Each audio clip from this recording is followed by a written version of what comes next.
des paroles neutres.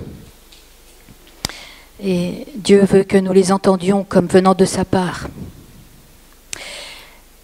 On y va, Shanam? Voilà. Ça, c'est un arbre fruitier. Et pour être politiquement correct, je vais dire c'est un arbre normal. Il a des racines, enfin on ne les voit pas, parce que justement ce sont des racines, mais un petit peu dans le bas, c'est pas très clair, mais il a un tronc, et puis il a toute une partie aérienne faite de branches, de feuilles et de fruits. C'est un arbre fruitier, avec beaucoup de fruits. Et cet arbre est une entité, c'est-à-dire un tout ne peut pas séparer les trois parties qui le composent. Indissociable. Les racines, le tronc, la partie aérienne, ou les branches, les feuilles et les fruits. Et ça nous parle. Vous savez, Jésus utilisait beaucoup les images de la vie quotidienne, tout ce qui l'entourait, les petites choses simples qui pouvaient parler à tout le monde, que tout le monde pouvait saisir.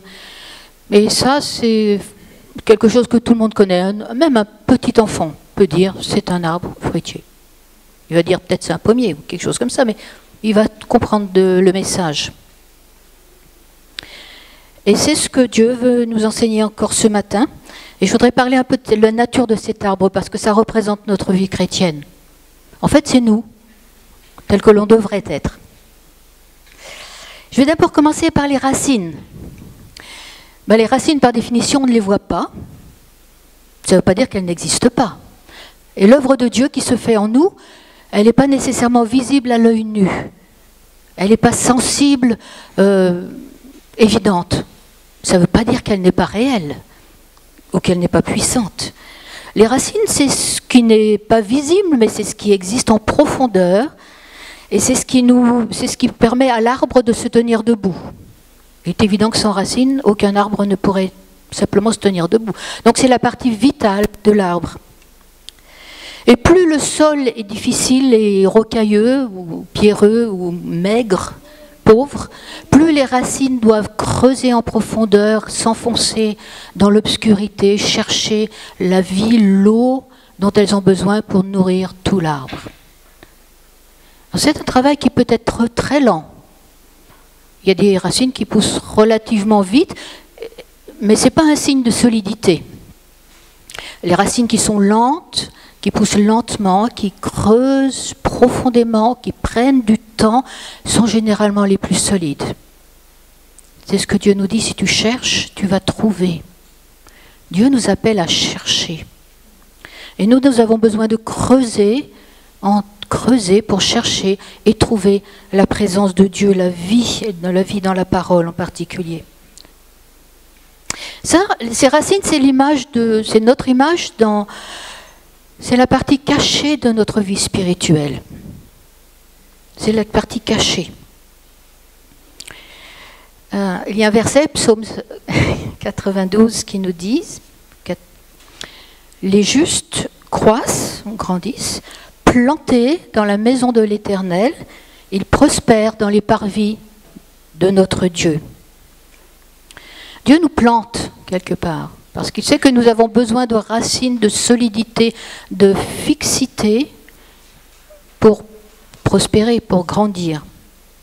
Il nous plante dans sa maison. Il y a les deux mots de maison et de parvis qui expriment une idée alors à la fois de protection de la maison, mais aussi un milieu clos, un milieu fermé.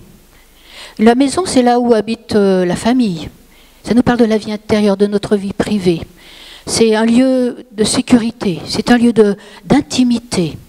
Là, c'est la présence de Dieu.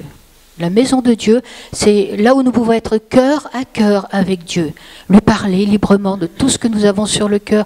Il nous voit tels que nous sommes. On révèle dans l'intimité, on ne peut être que soi-même, et Dieu nous demande d'être ce que l'on est. Et devant lui, tout est à nu, rien n'est caché. Mais dans sa maison, il y a là cette sécurité où il n'y a pas de condamnation.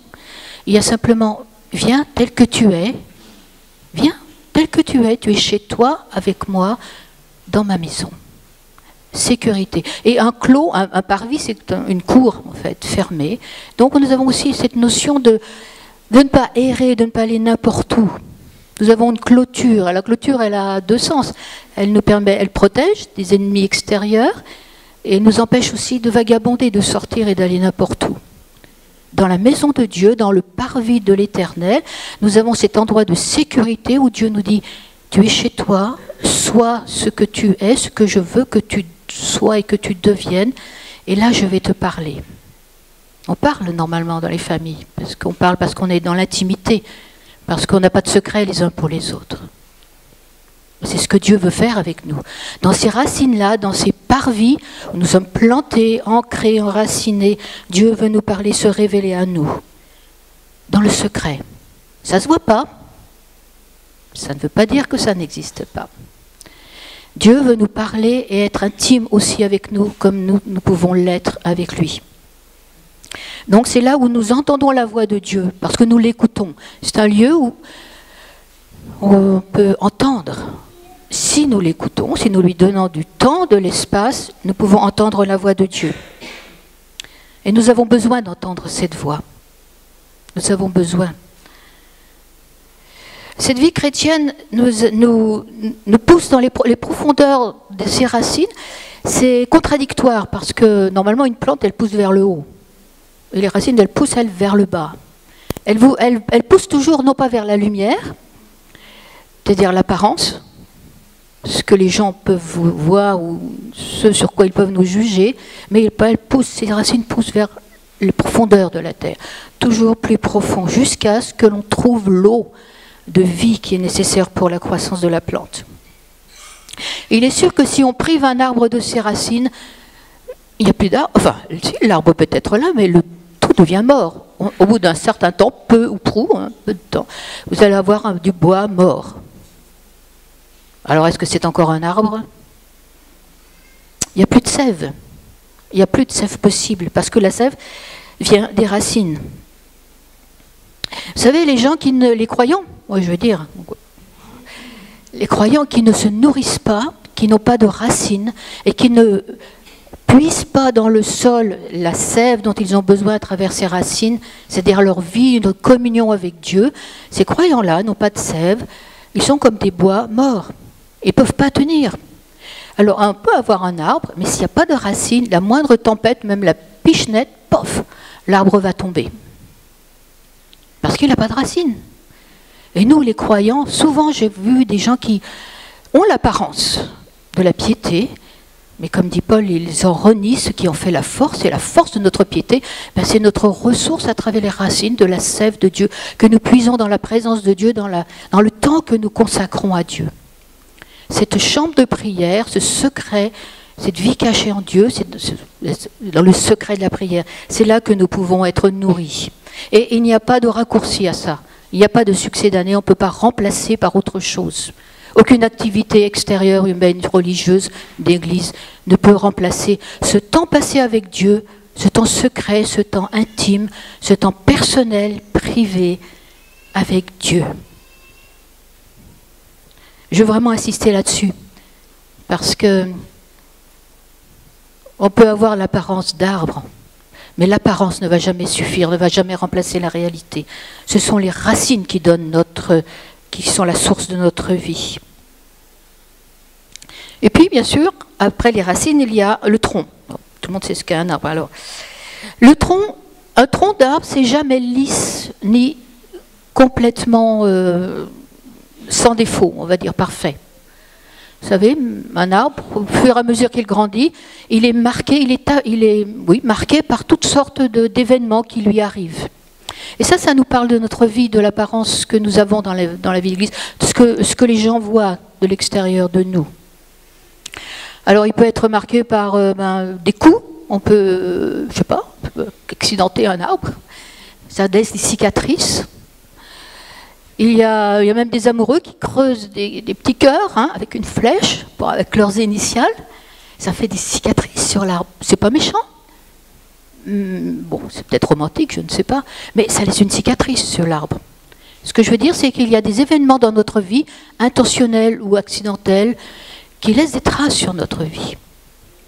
Les aléas de la vie, les coups de la vie, les choses qu'on n'a pas prévues, et qui nous laissent avec des cicatrices. Mais toute tous ces coups-là n'empêchent pas le tronc de se développer. Ça n'empêche pas la sève de circuler, ça n'empêche pas l'arbre de vivre et de continuer à grandir et à prospérer. Même si l'extérieur se détruit, comme dit Paul, notre extérieur se détruit par les difficultés de la vie, mais notre homme intérieur, lui, se renouvelle constamment en l'image de celui en qui nous avons cru. Et puis, sur ce tronc, il peut y avoir aussi des petits rejets, des petits bouts de branches qui tout d'un coup poussent comme ça au milieu du tronc. Et n'importe quel jardinier va les enlever parce qu'il sait que ces petits rejets, d'abord, ne vont jamais aboutir, ils ne vont pas mûrir, ils ne vont pas arriver à quelque chose de fort ou de puissant. Et puis ils privent, c'est du gaspillage quelque part, ils privent la sève de l'arbre, du tronc, de faire son travail, de monter jusque dans la partie aérienne de l'arbre. Et souvent, ce sont des choses qui nous arrivent et qui sont comme des rêves, ou des ambitions, ou des projets. Des choses que nous avons envie de faire qui, comme ça, surgissent dans notre vie. Et Dieu les enlève. Il les court-circuite. Parce qu'il sait que ça va nous nuire, ça ne va pas améliorer, ça va empêcher, ça va gaspiller la sève qui circule en nous. Alors ce ne sont pas des choses qui sont faciles à vivre, mais ce sont des choses qui sont nécessaires. Et ça laisse aussi une petite cicatrice sur l'arbre, sur le tronc. À la place de la petite branche, il y a une marque, un tronc, un trou. Mais ça n'empêche pas le tronc de vivre et de continuer à prospérer. Et puis quelquefois aussi, sous l'écorce dans l'arbre, il y a des petites bêtes et des larves de mouches qui s'installent. Vous savez qu'un des noms de Satan, c'est Béelzébul. Béelzébul, ça veut dire le seigneur des mouches. Ben ouais, quelquefois dans la vie, parce que nous avons une petite faiblesse ou parce que par ignorance, pour différentes raisons, oui, Satan dépose des larves. Alors les larves, c'est petit, hein, c'est caché, c'est sournois. Puis si on les laisse se développer, ça devient des problèmes. Mais Satan essaye par tous les moyens, toutes les portes possibles ouvertes, à nous nuire, à déposer en nous des poisons et des choses qui vont nous nuire et nous faire du mal. Donc c'est à nous aussi de veiller à ça. Et si le tronc est vigoureux et suffisamment fort, il peut lutter contre ces vers. Il va fermer et le jardinier va mettre des enduits, des produits pour nettoyer ses plaies. Mais tout ça, toutes ces adversités, tous les coups de la vie que l'on peut recevoir, tout ce que nous pouvons recevoir, ça n'empêche pas la vie de Dieu de circuler en nous. Nous pouvons être atteints par la maladie, par la souffrance, et qui en est exempt. Nous pouvons être atteints par des déceptions, des difficultés en tout genre, des frustrations, des attaques de l'ennemi. Tout ça, ça fait partie de la vie de chacun de nous, et personne n'y échappe.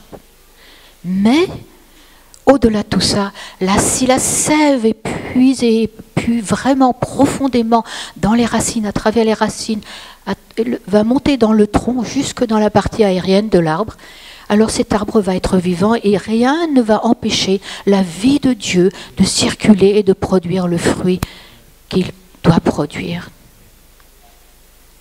La puissance de vie qui est en nous est infiniment supérieure à la puissance des maux et des adversités que nous pouvons rencontrer dans la vie. Je ne dis pas que c'est facile, personne ne peut dire que c'est facile. Mais je dis que c'est possible parce que la vie de Dieu est supérieure en puissance.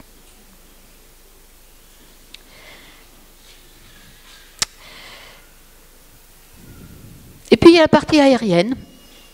La partie aérienne, c'est donc les branches, les feuilles, les fruits. Et Matthieu 7, 17 nous dit que tout bon arbre porte de bons fruits. Et Luc 6, 44, je pense qu'ils sont ensemble, voilà, dit que chaque arbre se reconnaît à son fruit. Moi, si je vois une pomme, je dis, cet arbre-là, c'est un pommier. Ben oui, c'est à peu près ça. Et normalement, en nous voyant, les gens qui nous voient devraient nous dire, celui-là, c'est un petit Christ, un chrétien, un petit Christ, parce qu'il nous voit dans le fruit que nous portons. On reconnaît l'arbre à son fruit. Il est sûr que si on coupe la partie aérienne, on va rester juste avec le tronc, ça va devenir comme un moignon. On ne peut pas savoir ce que c'est comme arbre. C'est donc le fruit qui nous donne notre identité. Et le fruit dépend de la profondeur du sérieux de la vie que nous avons avec Dieu, de cette vie cachée. Alors la question que je posais, que je vous laisserai en tout cas vous poser à vous-même, c'est quel arbre es-tu? Qu'est-ce qu'on te donne comme identité? Quel fruit est-ce que tu portes? Est-ce que tu portes d'abord du fruit? Est-ce que tu es un arbre fruitier? Et est-ce que tu portes le fruit que Dieu en escompte, c'est-à-dire le fruit de Dieu?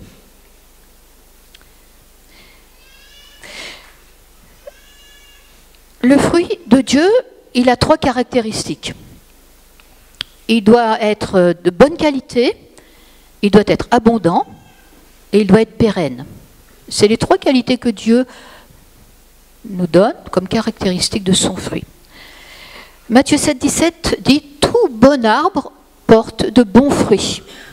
Un bon fruit, c'est un fruit qui fait du bien, c'est un fruit qu'on a plaisir à manger, c'est un fruit qui nous apporte des vitamines, des oligo-éléments, des choses qui nous aident à grandir, qui nous encouragent. Une bénédiction, un encouragement, il n'y a rien de pire que de voir un pommier, par exemple, comme on en voit en Normandie, couvert de pommes, avec des branches qui croulent sous le poids des pommes, et puis quand on s'approche, toutes les pommes sont véreuses et pourries. C'est horrible, c'est immangeable. Alors on se dit, quel bel arbre de loin, et puis quand on arrive dessus, il n'y a rien à en tirer. C'est terrible. Le fruit que Dieu attend de nous, c'est un bon fruit, c'est un fruit qui nous fait du bien, c'est-à-dire que nous sommes appelés, en portant du fruit, à être en bénédiction à autrui, à faire du bien, à avoir une parole de consolation, d'encouragement, à faire du bien, à rendre service aux gens, à être... Anthony a dit que nous sommes au service des gens. Oui, à faire du bien. Nous sommes bénis pour être en bénédiction à autrui.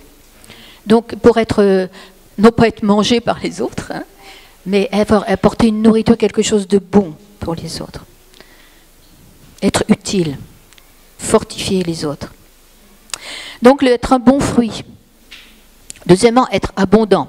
L'abondance. Jean 15, 5 dit « Celui qui demeure en moi et en qui je demeure porte beaucoup de fruits. » C'est la volonté de Dieu que nous puissions porter beaucoup de fruits. Et Jean 15, 8 dit, la suite, « Si vous portez beaucoup de fruits, c'est ainsi que mon Père sera glorifié et que vous serez mes disciples. » Voilà, c'est la marque de notre appartenance à Dieu. Porter du fruit et porter beaucoup de fruits. Porter un bon fruit et porter beaucoup de fruits. On ne peut pas s'obliger à porter du fruit. Je veux dire, c'est pas parce que je tire sur mes cheveux qu'ils vont devenir plus longs. C'est pas possible. Mes cheveux poussent simplement parce que je nourris mon corps et que c'est dans la nature, voilà, normal, que mes cheveux poussent tranquillement. Pour porter du fruit, c'est pareil. Je ne peux pas m'obliger, je ne peux pas me contraindre à porter du fruit. Ce n'est pas un effort de ma volonté, ou de mon ambition, ou de ma force de vivre. Non, c'est simplement parce que je demeure en Dieu, c'est parce que mes racines sont plantées dans la maison de Dieu, le parvis de Dieu, que je vais pouvoir porter ce fruit. Et si je le laisse, alors la volonté de Dieu, c'est que ce fruit soit abondant, se multiplie. Et puis, chose curieuse et un peu contradictoire, Dieu il a une façon très particulière d'entretenir cette abondance. Il l'émonde, c'est l'émondage, Jean 15, verset 2, il nous dit « Tout sarment qui porte du fruit, Dieu l'émonde afin qu'il porte encore plus de fruits. » Ça paraît curieux de voir un bel arbre avec beaucoup de fruits, et puis de voir ce jardinier qui arrive qui disait « Cloc, je coupe cette branche, et clop, j'enlève ce fruit, et clop, j'enlève... » Je lui dis, mais attends, c'est ce que tu fais, tu abîmes tout. Quelle idée d'enlever du fruit? Oui, mais la pensée de Dieu n'est pas la nôtre. Les voies de Dieu ne sont pas les nôtres. Et Dieu dit, oui, j'enlève certains fruits dans ta vie, j'enlève certaines branches, je coupe, j'émonde, j'enlève. Parce que tout ce qui est en superflu, j'enlève tout ce qui va gêner la véritable croissance de l'arbre, tout ce qui ne va pas être utile pour le royaume de Dieu. Et ça ne fait pas du bien, hein. Ça fait du bien quand Dieu enlève dans notre vie, nous avions un projet, puis tout d'un coup, plaf, tout s'écroule. Dieu ferme la porte. Une relation que Dieu ne bénit pas, ça peut être une relation amoureuse, et Dieu dit non, pas celui-ci, pas celle-là. Un rêve, une situation professionnelle. J'espérais tellement réussir dans cette voie. Et Dieu dit non. Il coupe la branche. Et ce ne sont pas des choses faciles à vivre. Et ce sont pourtant des choses absolument nécessaires. Et c'est Dieu qui choisit. Et souvent, au lieu de se sentir frustré comme privé de quelque chose de la part de Dieu, je crois qu'il faut réfléchir à ce que Dieu fait, à ce que Dieu dit. Il dit, je t'émonte parce que j'enlève ce qui n'est pas nécessaire à ta croissance. Ce n'est pas pour nous priver que Dieu nous enlève quelque chose, c'est pour nous faire prospérer, pour nous garder dans ses voies. C'est pour que nous soyons conformes à l'image qu'il a, lui, de nous et qu'il veut nous donner. Alors ça nous fait réfléchir forcément.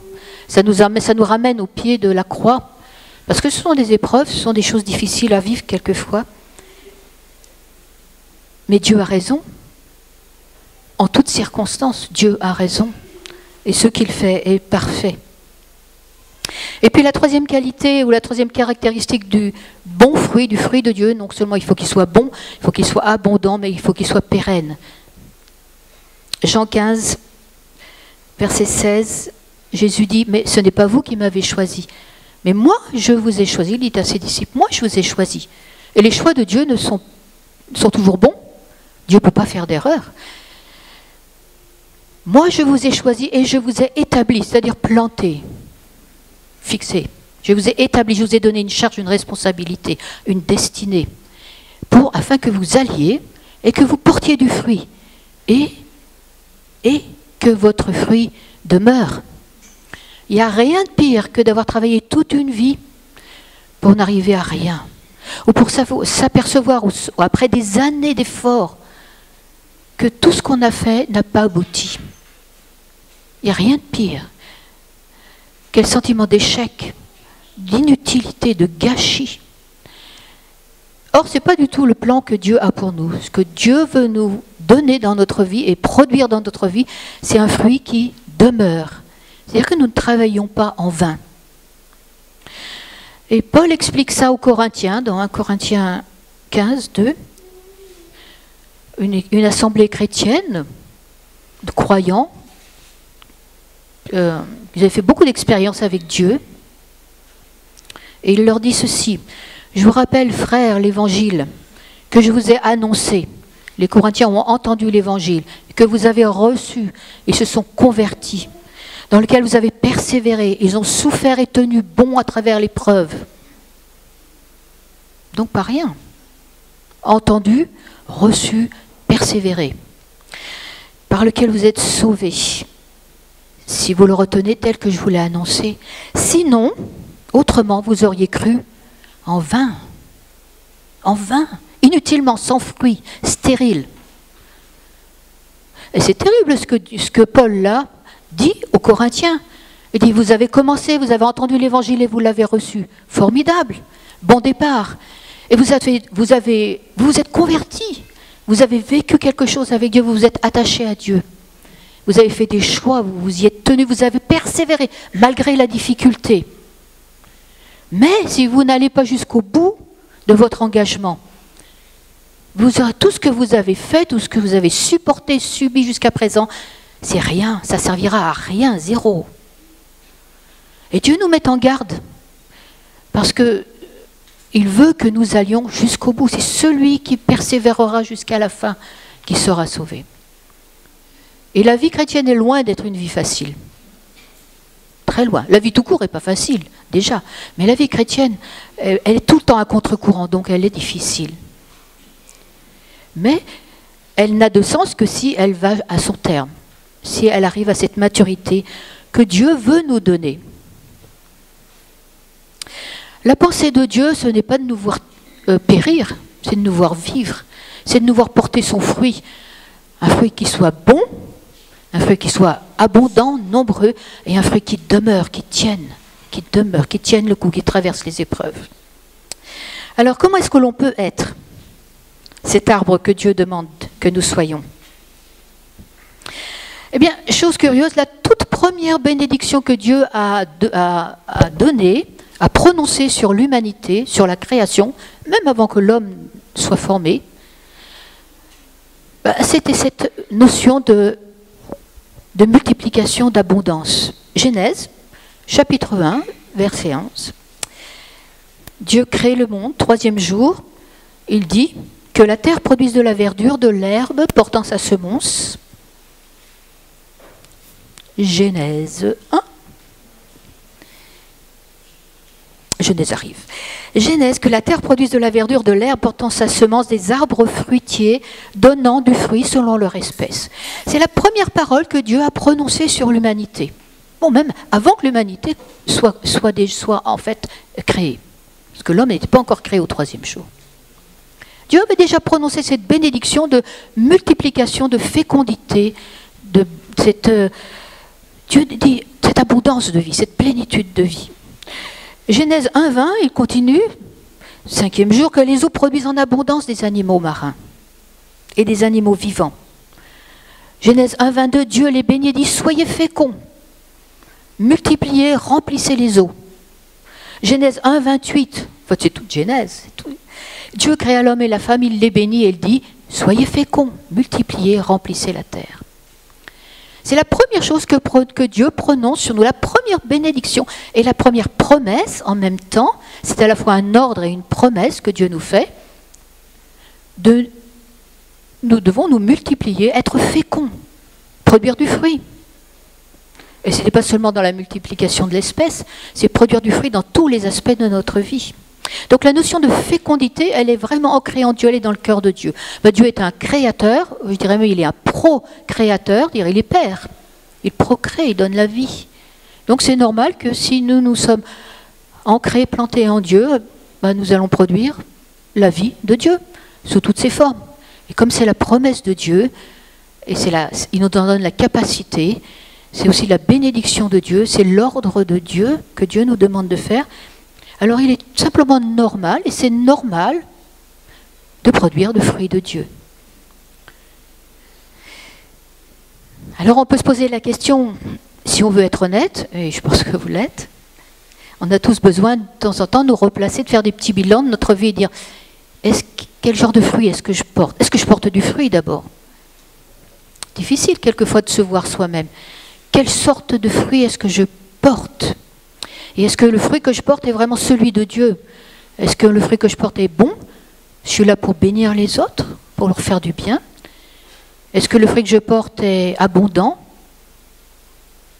Est-ce qu'il est pérenne? Est-ce qu'il dure? Est-ce qu'il demeure?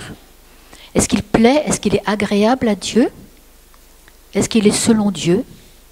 Et puis il y a des moments dans notre vie où, encore une fois, parce que l'on veut être honnête, on peut s'apercevoir que notre vie ne porte pas beaucoup de fruits.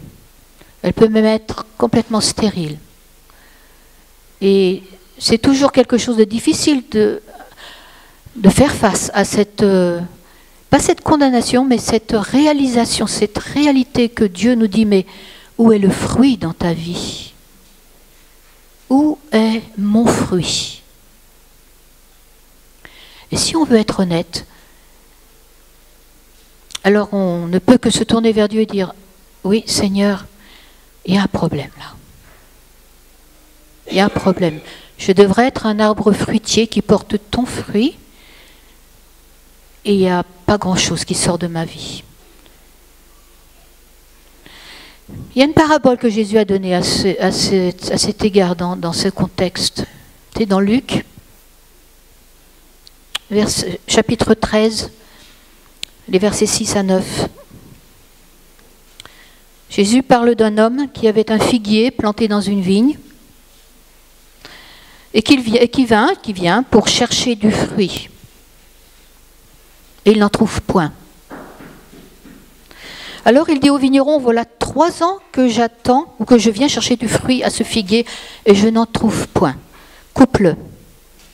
Pourquoi occupe-t-il le sol inutilement? Le vigneron lui dit, Seigneur, laisse-le encore cette année. Je creuserai tout autour, je mettrai du fumier, peut-être à l'avenir donnera-t-il du fruit. Sinon, tu le couperas. Quand Dieu fait un bilan de notre vie, nous avons besoin d'être honnêtes par rapport à ça. Et de nous placer dans la lumière de Dieu et de dire, Seigneur, quel est le fruit de ma vie? Et si nous ne trouvons pas ce fruit, si nous n'avons pas cette approbation de Dieu dans notre vie, si nous ne voyons pas autour de nous la bénédiction de Dieu, la prospérité de Dieu, alors nous sommes peut-être comme cet arbre qui ne porte pas de fruits et que Dieu va dire, mais je ne vais plus m'en occuper, on va s'en débarrasser. Seulement, il n'y a aucune forme de condamnation en Jésus-Christ. Paul nous le rappelle, il nous dit, ce vigneron qui se met entre le propriétaire de la vigne et le figuier, c'est Jésus. C'est Jésus qui nous dit, attends, peut-être jusqu'à présent sa vie n'a pas été fructueuse, mais moi je sais ce que je vais faire, je vais intercéder pour lui, je vais faire quelque chose pour lui. Ce vigneron, c'est l'image de Jésus. Et 1 Jean 2 nous dit, si quelqu'un a péché, il a un avocat auprès du Père, Jésus-Christ, le juste. Voyez-vous, s'il y a des péchés dans notre vie ou s'il y a cette stérilité dans notre vie, que Dieu ne peut pas approuver parce qu'il est le Dieu de la fécondité. S'il y a cette stérilité, nous pouvons simplement en confiance réclamer la plaidoirie de Jésus, l'intercession de Jésus en disant « Seigneur, pardon, parce que ma vie est stérile. Elle ne porte pas le fruit qu'elle devrait porter, ou elle ne porte pas le fruit que tu en escomptes. Mais je te demande pardon parce que je sais que Jésus a payé pour moi, pour me donner une vie nouvelle. Il a payé pour effacer mon péché, pour remettre les compteurs à zéro quelque part, pour effacer l'ardoise. Et l'intercession de Jésus auprès du Père est toujours en notre faveur. Et il n'y a pas de condamnation pour ceux qui sont en Christ, plantés dans la maison de Dieu, en Christ, dans les profondeurs de Dieu. Et Romains 8, 34, Paul reprend la même idée. Qui condamnera les élus de Dieu? Christ est mort, bien plus il est ressuscité. Et il intercède à la droite du Père. Il est à la droite du Père. Et il intercède pour nous. Jésus intercède pour nous. C'est pour ça qu'il n'y a aucune raison de désespérer. Nous pouvons être convaincus de péché. Oui, il faut l'être, puisque personne n'est parfait. Condamné jamais, parce que Jésus intercède pour nous. Ce que Dieu veut dans Ézéchiel 33 nous dit, ce que je désire des dieux, ce n'est pas que le méchant meure. Non, c'est qu'il change de conduite et qu'il vive. Le plan de Dieu, c'est la vie, et la vie abondante, la fécondité, l'abondance de vie. Alors quels sont les signes? Et je vais finir par ça. Quels sont les signes d'une vie qui porte du fruit, une vie fructueuse selon Dieu? À mon avis, elle est au moins dans 3 choses. Il y en a certainement plus, mais je vais me contenter de ces 3 citations-là. Le premier signe, le premier fruit que je dois voir, c'est une vie transformée par l'Esprit. Une vie transformée par le Saint-Esprit, c'est Galates 5, 22. Le fruit de l'Esprit, le fruit. En fait, c'est un fruit. C'est une vie transformée. Le fruit de l'Esprit, c'est l'amour. L'amour qui espère tout, qui croit tout, qui ne périt jamais. La joie, la paix. La joie, ça ne veut pas dire qu'on n'a pas de difficultés, qu'on n'a pas de chagrin. Mais c'est la joie qui surpasse toute intelligence. Oui, j'ai la joie parce que Dieu vit en moi et même si autour de moi il y a des catastrophes, la source de ma joie n'est pas dans les circonstances. Elle est dans la vie que Dieu me donne. La paix. Encore une fois, je ne comprends pas pourquoi ça m'arrive, mais Dieu garde mon cœur, mes pensées en paix, parce que j'ai les yeux fixés sur lui. La patience. La patience, en latin, patio, ça veut dire souffrir, endurer. Et patience sur ceux qui vont chez le médecin.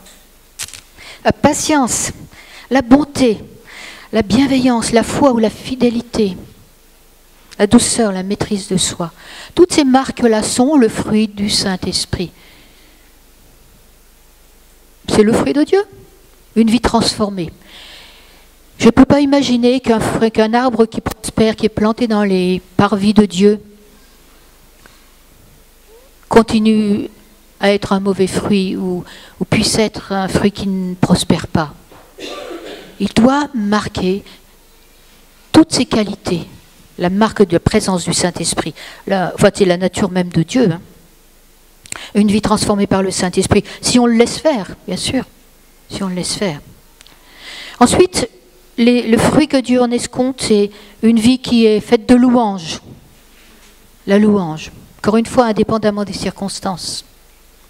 Hébreux 13,15 dit « Par Jésus, nous offrons sans cesse, en toutes circonstances, à Dieu, un sacrifice de louange, c'est-à-dire le fruit de lèvres qui confessent son nom. » La louange, c'est la marque même d'une vie transformée par Dieu. Les gens qui ne louent jamais, qui ne remercient pas Dieu, qui n'ont pas d'abondantes actions de grâce dans leur vie, qui ne sont pas émerveillés, extasiés, enthousiasmés. Le mot enthousiasmé veut dire saisi par Dieu, hein, entheos, saisi par Dieu. Qui ne sont pas enthousiasmés parce qu'ils reçoivent de la part de Dieu. Où est la vie de Dieu? Ça veut dire que la vie et la sève ne circulent pas dans leur vie. Encore une fois, c'est indépendant des circonstances. Parce que louer Dieu quand tout va mal, c'est pas sain, c'est un sacrifice, hein, ça coûte. Mais c'est la marque du fruit de Dieu, justement, indépendamment des circonstances et des difficultés. Donc une vie transformée par le Saint-Esprit, une vie remplie de louanges, et puis une vie qui est consacrée à Dieu, qui est sérieuse avec Dieu, qui prend du temps avec Dieu. Et Colossiens 1,10 nous donne ce verset. Paul nous dit, voilà ce que je demande de vous, ce que je veux, c'est que vous marchiez d'une manière digne du Seigneur. Faisons attention à la manière dont nous vivons. Essayez ce que vous devez faire, c'est de lui être entièrement agréable. C'est-à-dire que Dieu puisse agréer, prendre plaisir à la manière dont vous vivez, entièrement, dans tous les domaines. Et après, c'est normal, la suite logique, c'est portant du fruit, des fruits, en toutes sortes de bonnes œuvres. Il n'y a pas de limite. Dieu nous utilise différemment les uns et les autres, selon les capacités et les dons qu'il nous donne, selon notre appel. Mais tous portent du fruit, tous. Et puis, le résultat, c'est que nous croissons, nous grandissons dans la connaissance et par la connaissance de Dieu. Ça, c'est le but, c'est notre destinée. Et ça fait un bel arbre qui fait plaisir à Dieu, un arbre qui est fort, vigoureux, fructueux, qui est en bénédiction pour Dieu, parce que Dieu prend plaisir à nous voir, qui est en bénédiction à l'Église, au corps et au monde. Pas seulement à l'Église, mais au-delà de l'Église, au corps, au monde qui nous entoure. Le dernier verset que je vais laisser à votre réflexion, c'est le psaume 92, verset 14. Les justes croissent comme le palmier. Ils sont plantés dans la maison de Dieu, dans la maison de l'Éternel. Et ils croissent, ils prospèrent dans les parvis de l'Éternel, dans les parvis de Dieu. Ils portent des fruits dans la haute vieillesse, c'est-à-dire très avancés en âge. Il n'y a pas d'excuse. Et ils sont pleins de sève et verdoyants. Pleins de sève. Alors c'est vraiment ce que je voudrais vous souhaiter, vous bénir avec ces paroles. Parce que Dieu nous appelle à, pas seulement à faire, mais à être. Et ce que nous sommes va déterminer le fruit que nous allons porter. Un fruit qui va le glorifier, un fruit qui va le bénir lui, c'est-à-dire dire du bien de lui, mais nous bénir aussi mutuellement. Et Dieu nous appelle à cette bénédiction. Prions. Merci Père, parce que tu es un Dieu de bénédiction. Et ta parole dit que ta bénédiction n'est suivie d'aucun chagrin. Parce que tout ce que tu fais est bienveillant. Tu es un Dieu qui est bienfaisant. Et nous voulons te bénir d'être au bénéfice de cette vie. Et moi je te prie pour que tous mes frères et sœurs puissent avoir des racines profondes, des racines de plus en plus profondes, pour être de plus en plus solidement enracinés, ancrés dans le sol que toi tu leur donnes, dans cette maison de Dieu, dans ta présence. Merci Père, parce que Tu es un Dieu de grâce et tu vas nous faire du bien encore, aujourd'hui, demain, tous les jours de notre vie. Au nom de Jésus-Christ. Amen.